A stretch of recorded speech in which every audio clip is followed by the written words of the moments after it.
जय हिंद दोस्तों। देखिए, इसके पहले वाले वीडियो में हम आपको रक्त के बेसिक के बारे में और उसके पूरे टाइप्स के बारे में बता दिए थे। चलिए हम लोग इस वीडियो में रक्त के एक एक टाइप्स के बारे में डिटेल से समझते हैं इसके बारे में। देखिए, तो पहला इसमें है प्लाज्मा। प्लाज्मा जो होता है आपको बता दिए हैं, रक्त के दो टाइप्स, प्लाज्मा और ब्लड कार्पल्स। ब्लड कार्पल्स के तीन टाइप्स, आरबीसी, डब्ल्यूबीसी और प्लेटलेट्स। तो पहला हम लोग देखते हैं प्लाज्मा के बारे में। देखिए, प्लाज्मा जो होता है ना, वो ब्लड के द्रव पार्ट को बोलते हैं प्लाज्मा। यहाँ से देखिए, प्लाज्मा से आपको जो है ना 3 क्वेश्चन आपको प्लाज्मा से केवल याद रखना है। 3 क्वेश्चन मुख्य रूप से।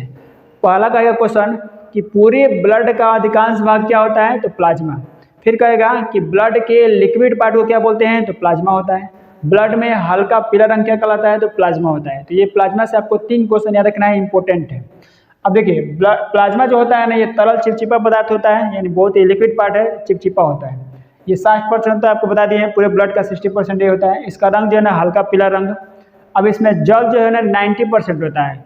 अब यहाँ से फिर एक क्वेश्चन याद रखिएगा, कहेगा कि प्लाज्मा का कितना भाग जो है ना जल होता है, तो 90%। या इसको दूसरे तरह से कह सकते हैं कि प्लाज्मा का अधिकांश भाग क्या होता है, तो जल।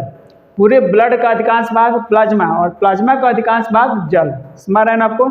बकीवा जो 10% बचल है ना, तो 10% में प्रोटीन होता है, कार्बनिक पदार्थ होता है, अकार्बनिक पदार्थ होता है, फैट होता है। ये सभी चीज़ें जो है ना 10% में होता है। अब प्रोटीन के रूप में जो है प्लाज्मा में 3 चीज़ें होती है, फाइब्रिनोजेन, प्रोथ्रोम्बिन और हेपेरिन। फाइब्रिनोजेन, प्रोथ्रोम्बिन ये दोनों जो है ना ब्लड को क्लॉट कराते हैं, यानी ब्लड को थक्का करने में, खून को थक्का करने में ये दोनों काम आता है। और ये हेपेरिन जो होता है ना, ये अंदर ब्लड को नहीं जन्म देता है, यानी शरीर के अंदर जो है क्वेश्चन कहेगा कि किस वर्डक यानी किस प्रोटीन के कारण ब्लड जो है ना शरीर के अंदर नहीं जमता है, तो हेपेरिन प्रोटीन की वजह से। इसको ध्यान रखना है।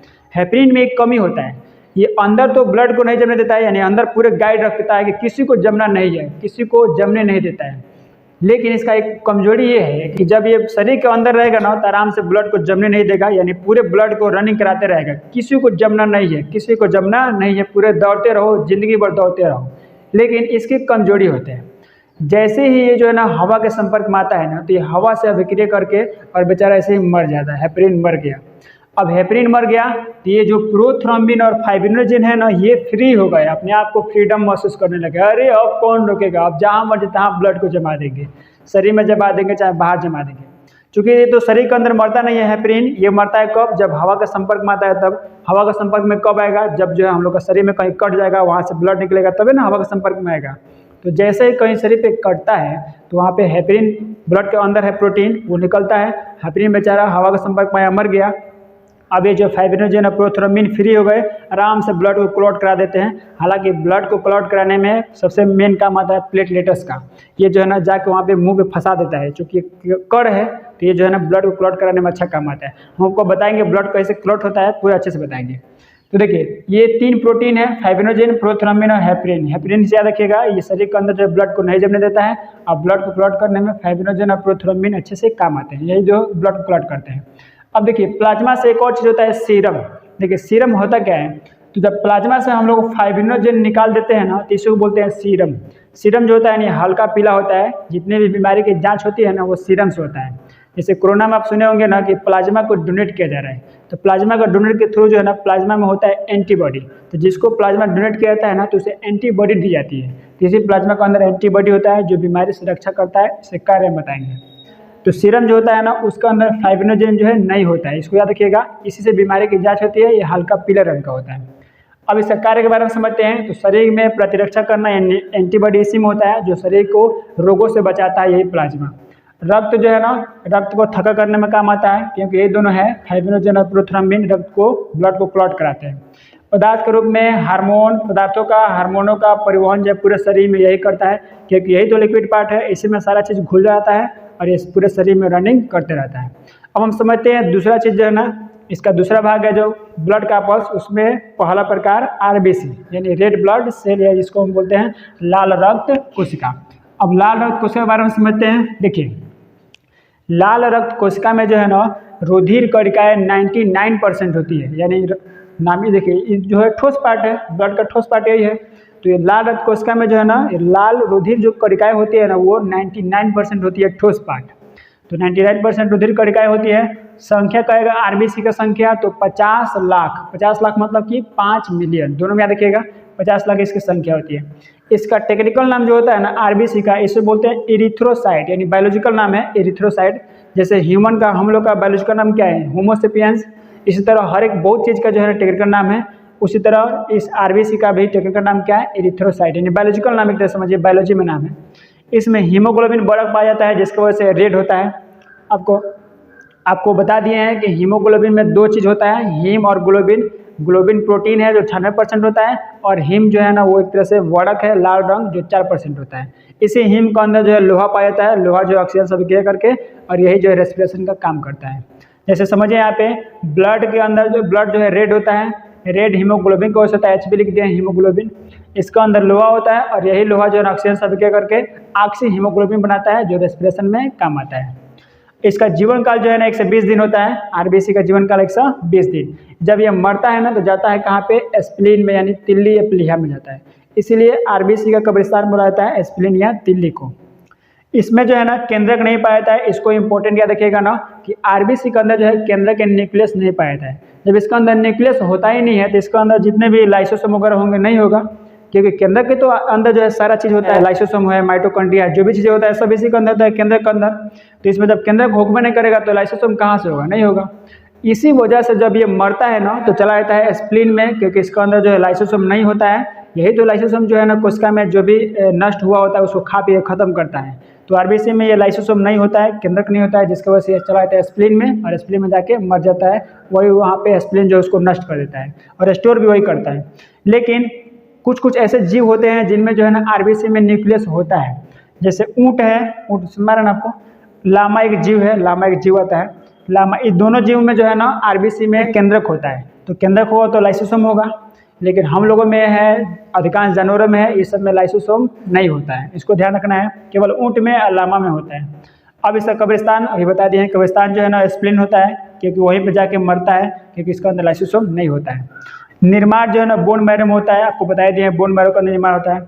इसमें देखिए आरबीसी को निर्माण करने में कई चीज़ें लगती है, जैसे प्रोटीन, लोहा, B12 विटामिन है, फॉलिकल अम्ल, ये सभी मिल करके आरबीसी का निर्माण करते हैं। अब इसके कमी से एक बीमारी भी होता है, यानी आरबीसी की संख्या घटेगा ना तो एक बीमारी होता है जिसको बोलते हैं एनीमिया रोग। इस एनीमिया रोग से इसका एक बीमारी होता है जिसमें शरीर जो है ना आपको बताएं, शरीर में थकान होगा, आप शरीर पीला रंग का हो जाएगा, ऐसा लगेगा थक गया, ऐसे तो कुछ करने का मन नहीं करेगा। स्टूडेंट लाइफ में सबसे ज़्यादा ज़रूरी ये है कि ब्लड को जो है मेंटेन रखना, ब्लड के प्रत्येक कंपोनेंट को मेंटेन रखना, ताकि स्टूडेंट अच्छे से पढ़ाई कर सके। नहीं तो पता चला कि उनके अंदर जब ब्लड कम है, ऐसे जब 1 घंटा 5 मिनट पढ़े तब तक ऐसे थक गए, सो गए, तो ये भी दिक्कत होता है। तो इसको ध्यान रखिएगा, इससे कमी से एनीमिया होगा। इस आरबीसी को संख्या को काउंट करने के लिए एक मशीन आता है जिसको बोलते हैं हीमोसाइटोमीटर। इसी मशीन से आरबीसी की संख्या को हम लोग काउंट करते हैं। तो आप आरबीसी के बारे में समझ लिए। अब यहाँ से क्वेश्चन पूछा था ना रेलवे में कि ब्लड के रुधिराणु, ध्यान समझिएगा, ब्लड के रुधिराणु में अधिकांश भाग किसका होता है, तो आरबीसी का, क्योंकि 50 लाख है तो आरबीसी ज़्यादा हो गया। सारे लड़के जो ना धाए मारे थे प्लाज्मा पर, ऑप्शन 1 पे दिया था प्लाज्मा। अरे देखिए ध्यान से, प्लाज्मा जो है वो पूरी ब्लड का ना 60% है, तो पूरी ब्लड का जब कहेगा ना कि अधिकांश भाग क्या होता है तो प्लाज्मा होगा। लेकिन क्वेश्चन कहा था कि ब्लड के रुधिराणु का अधिकांश भाग, प्लाज्मा तो पहले ही गायब हो गया। जैसे अभी बताया ब्लड का 2 भाग, प्लाज्मा और ब्लड कार्पस। ब्लड कार्पस को तो बोलते हैं रुधिराणु, तो पहले ही जो है वो प्लाज्मा को साइड कर दिया। क्वेश्चन को ध्यान से पढ़िएगा तो कह रहा है कि ब्लड के रुधिराणु का अधिकांश भाग, तो ब्लड के रुधिराणु, प्लाज्मा को पहले ही साइड कर दिया, तो प्लाज्मा का बातें नहीं आ रहा है, तो इसमें प्लाज्मा ऑप्शन आएगा कहाँ से।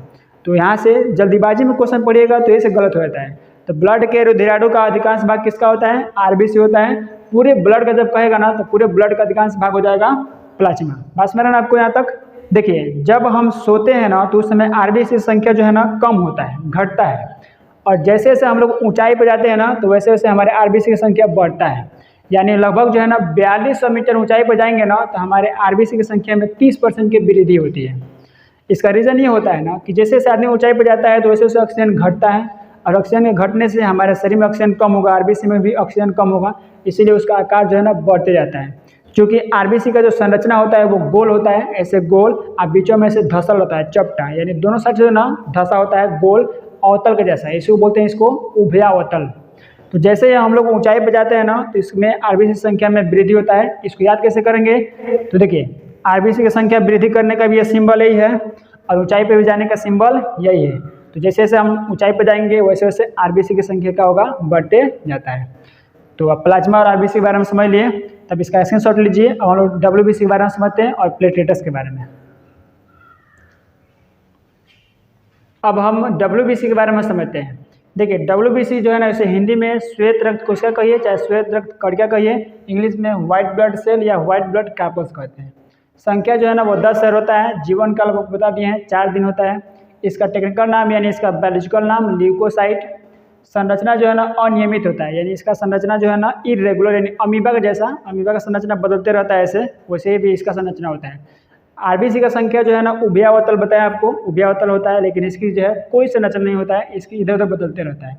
इसका अंदर हीमोग्लोबिन नहीं होता है, लेकिन केंद्रक होता है, इसको ध्यान रखिएगा। हीमोग्लोबिन कमी होता है जिसकी वजह से लाल नहीं होता है, और ये केंद्रक जो है ना इसका अंदर होता है, मतलब कि लाइसोसोम होता है। इसीलिए डब्ल्यूबीसी जब मरता है ना तो वो एस्प्लिन में नहीं जाता है, क्योंकि इसका अंदर खुद लाइसोसोम है और वही जो है ना कोशिकाओं को भक्षण कर लेता है, मतलब खा लेता है। बस समझ रहे ना आपको, इसका अंदर लाइसोसोम होता है। कार्य क्या है, तो रोगों से बचाव होता है, यानी रोगों से जो है ना एंटी जो है ना ये लड़ता है, प्रतिरक्षा करता है रोगों से। अब देखिए डब्ल्यूबीसी के प्रकार होते हैं। डब्ल्यूबीसी के मेनली जो है ना 5 प्रकार होते हैं, लेकिन इसमें मुख्य रूप से जो है ना 2 ही का काम होता है, 3 जो है ना ऐसे ही होते हैं, उनका कोई काम नहीं होता है। जैसे पहला है लिम्फोसाइट, मोनोसाइट, न्यूट्रोफिल, बेसोफिल, स्नोफिल। ये सभी जो है ना मिल करके डब्ल्यूबीसी को बनाते हैं, मतलब कि अकेले डब्ल्यूबीसी में ना इतना है। अब देखिए इसके अंदर जो है ना, जो कि बताया आपको, प्लाज्मा के अंदर एंटीबॉडी होता है। अब ये रोगों से देखिए कैसे हमको बचाता है, रोग की पहचान करता है, जीवाणुओं की। जैसे मान लीजिए कि जैसे ही जो है ना हमारे शरीर में कोई बाहर से रोग जो है ना हमारे ऊपर अटैक किया, हमारे शरीर में घुसने की कोशिश करेगा, तो हमारे शरीर में जो है कई तरह से घुस सकता है। जैसे मान लीजिए सांस के थ्रू घुस सकता है, भोजन के थ्रू घुस सकता है, बेकार जितने भी अवांछनीय पदार्थ हो, प्रदूषित जल हो, उसके थ्रू हमारे शरीर में घुस सकता है। यानी हमारे शरीर में बहुत तरह से वो जो है ना एंट्री मार सकता है। एंट्री मारने का तो मार देगा, तो जो है ना अब ब्लड में जो है ना डब्ल्यूबीसी के अंदर जो है ना घूम रहा है कौन, एंटीबॉडी प्लाज्मा में। अब एंटीबॉडी आराम से घूम रहा है फ्री। अब जैसे घूम रहा है, देखिएगा अरे ब्लड के अंदर कौन सा जो है बेकारी जीवाणु कीटाणु आ गया, ओ माय गॉड, ब्लड के अंदर एक्स्ट्रा दुश्मन, अटैक अटैक, और तुरंत जाके एंटीबॉडी उसको घेर लेगा चारों तरफ से। एंटीबॉडी घेर करके और उसको जो है ना थोड़ा बहुत जो है ना झगड़ा करना शुरू कर देता है, यानी भगाना शुरू करता है। लेकिन एंटीबॉडी उतना जो है ना शक्तिशाली नहीं है। अब ये तुरंत जो है ना कुछ आदमी को लगा देता है एंटीबॉडी कि इसको घेरे रहो, जीवाणु को घेरे रहो, जो भी हानिकारक है। और ये कुछ जो है चला जाता है, जाओ जाओ जल्दी जाओ, और डब्ल्यूबीसी के पास किस में जाओ, लिम्फोसाइट के पास। लिम्फोसाइट को टी सेल भी कहते हैं या टी लिम्फोसाइट भी कहते हैं, क्योंकि इसके संरचना, इसको जूम करेंगे ना तो टी एबीसीडी का अक्षर जो होता है टी, उसके समान इसकी संरचना होता है, इसीलिए इसको बोलते हैं लिम्फोसाइट को टी सेल, चाहे टी लिम्फोसाइट बोलते हैं। अब जो है एंटीबॉडी तुरंत दौड़ दौड़ के आएगा किसके पास, लिम्फोसाइट के पास, यानी टी सेल के पास। अब जो है जाकर बोलेगा लिम्फोसाइट लिम्फोसाइट लिम्फोसाइट, उठो उठो उधर ना, अरे दुश्मन आ गए हैं आपके घरों में, हम लोग घरों में दुश्मन आ गए हैं जी, जल्दी चलिए जल्दी चलिए महाराज, ये तो अटैक कर देगा तो हम लोग का राज चला जाएगा। अब जो है लिम्फोसाइट धड़ाक से उठता है, धड़ाक से रनिंग किया, एकदम गया कहाँ पे, दुश्मन के पास, जहाँ पे एंटीबॉडी जीवाणु को घेरे हैं, वहाँ पे जा करके ले मार मार बड़ा बड़ा मार, उसको पूरा एकदम मार धार कूच काच करता है लिम्फोसाइट, सारा काम करता है लिम्फोसाइट। तो लिम्फोसाइट जो है ना उसको मार देता है जीवाणु को, जो भी हानिकारक है, और उनको मार देता है, बेचारा ऐसे मर गए। अगर जो है लिम्फोसाइट जो है बरियार पड़ गया, शक्तिशाली हो गया, तो जीवाणु को मार देगा। अगर जो जीवाणु जो है ना वही वायरस जो है ना ज़्यादा शक्तिशाली हो जाएगा तो लिम्फोसाइट को मार देता है। तो लिम्फोसाइट जो है ना वो लड़ता है किससे, बेकार जो है जीवाणु आते हैं उनसे, और मार के उनको ख़त्म कर देता है। अब पूरा जो देखा कि ऐसे घूम घूम के पूरा देख ले, चेक करके कि हाँ कोई जीवित नहीं है जी, कोई जीवित है, ले कुछ दिया हुआ, तू भी जीवित है, ले कुछ दिया, यानी पूरा चुन चुन के जो दुश्मन को मार देता है। और जब कंप्लीट रूप से जो है ना पूरे मर जाते हैं, तब जो है ना पूरा एक बार जांच कर लिया घूम के कि कोई जिंदा नहीं है जी, तो कोई नहीं जिंदा। अब आराम से चला जाता है वापस ये लिम्फोसाइट अपने डब्ल्यूबीसी घर में। अब जो है ना आता है मोनोसाइट। मोनोसाइट जो है आएगा, अब मोनोसाइट जो है ना ऐसे, अब वो आगे छतिया आएगा कि अरे वाह देखो, पूरा जैसे लाश को उठा के, यानी जीवाणु को उठा के मोनोसाइट और घुमाएगा पूरा ब्लड में। देखिए हमने जो है ना जीवाणु दुश्मन को मारा है, दुश्मन को मार के गिराया है, हम हमारे रहते हुए किसी को डरना नहीं है। पूरा जाके समझिए कैसे बहसू है, बहसू समझ रहा है ना आपको, मतलब कि काम न कुछ काम था पहले नहीं है, अब बस एक्स्ट्रा नाम लेता है, बस ऐसे ही अपने आप की बड़ाई, तो उसे बोलते हैं, जो अपने आप की जो खुद की प्रशंसा करता है उसे बोलते हैं क्या, बहसू।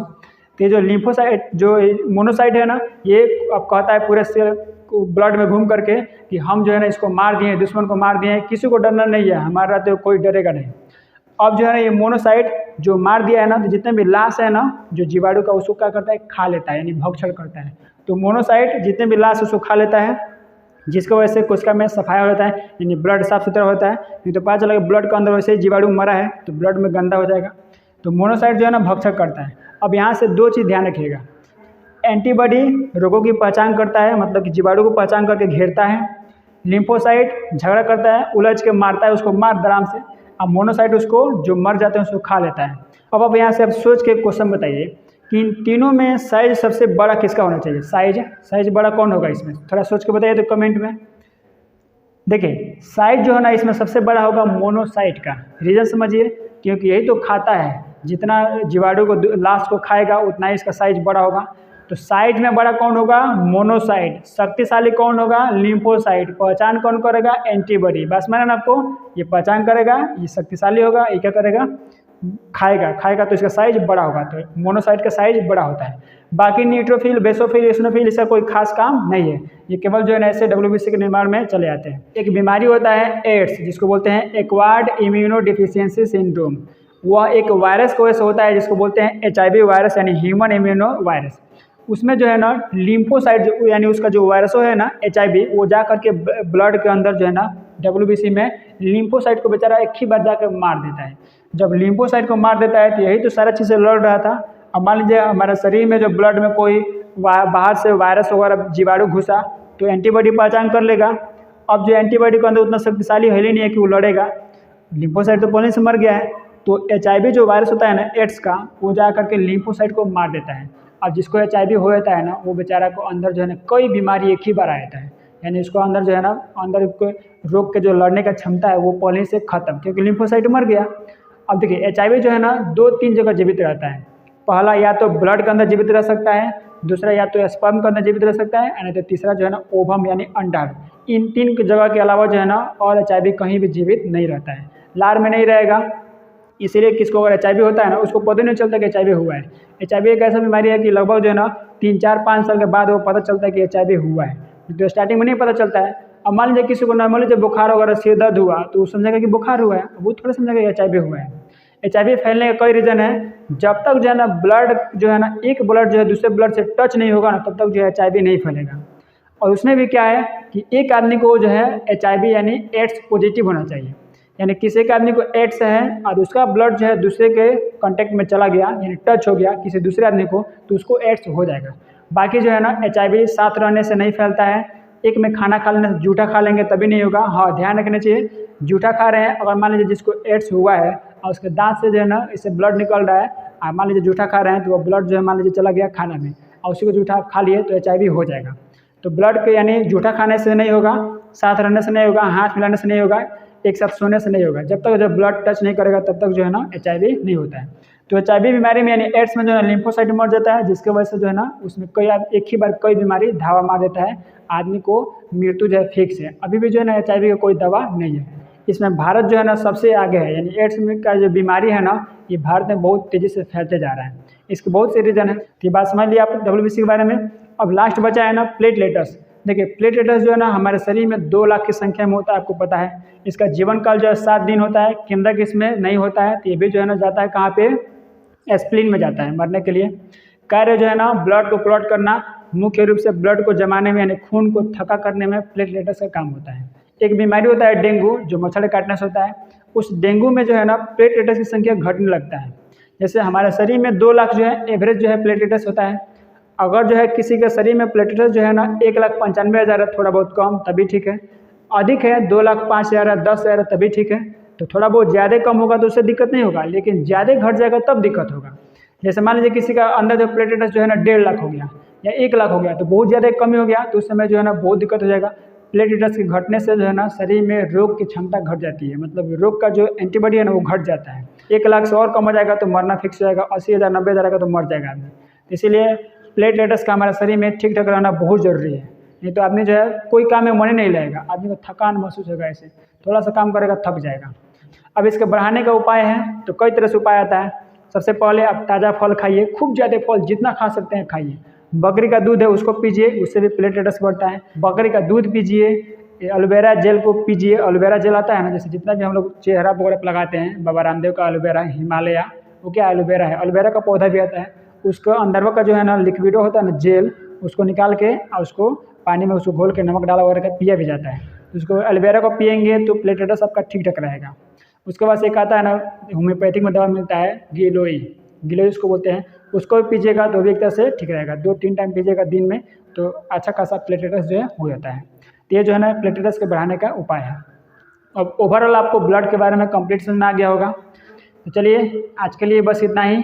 उम्मीद है कि आपको ब्लड के कंप्लीट बारे में समझ लिए होंगे। अगर इसके बाद इसमें कोई भी डाउट वगैरह हो तो आप कमेंट में ज़रूर लिखिएगा, हम उसको नेक्स्ट वीडियो में रिप्लाई कर देंगे। चलिए दोस्तों आज के लिए बस इतना ही, मिलेंगे फिर नेक्स्ट वीडियो में नेक्स्ट टॉपिक के साथ। तब तक के लिए जय हिंद, जय भारत। अपनी पढ़ाई को कंटिन्यू रखिएगा।